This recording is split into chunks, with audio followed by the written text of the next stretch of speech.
Every person heading into backcountry snow should carry an avalanche kit. This video covers some basic gear and advice for avalanche safety. It is not a substitute for formal training, planning, and preparedness.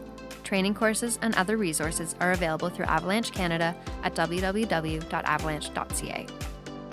There are 3 pieces to a basic kit: a transceiver, sometimes called a beacon, a probe, and a shovel. All 3 are essential and should be packed in a backcountry pack that has pockets specifically designed for an avalanche kit. A transceiver is a small electronic device that has the ability to send and receive a radio signal. They communicate with other transceivers in the area and are used to find people trapped in the snow after an avalanche. There are a lot of different models available.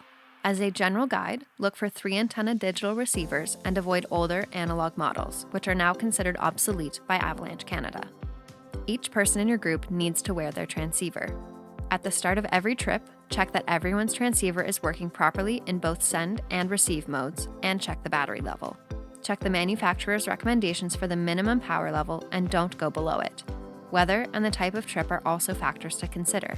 A multi-day trip in cold weather is going to take more battery power than a single day in warmer temperatures. Carry extra batteries just in case. Wear the transceiver close to your body so that it can't easily be separated from you, and away from other electronics such as a phone or radio that may cause interference.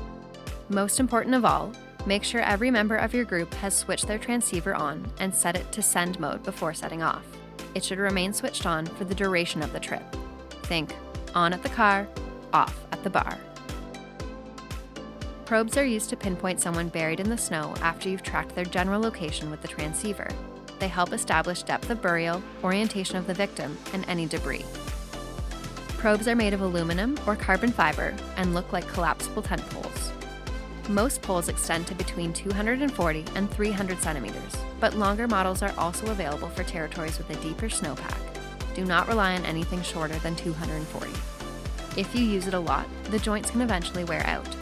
Always check that your probe is in good working condition before each trip. Third on the list of essential items is the shovel.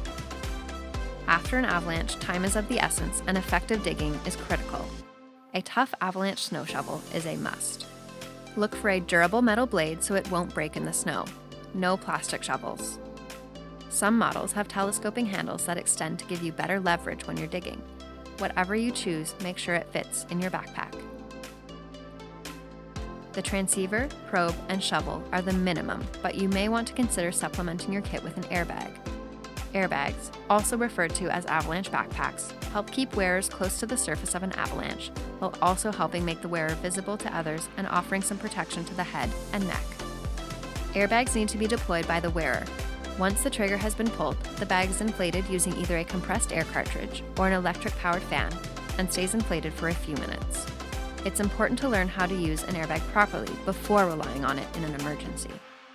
To learn more about avalanche safety or to book an avalanche training course, go to avalanche.ca. And for all things outdoors, visit mec.ca or come into your local MEC store to speak with one of our experts.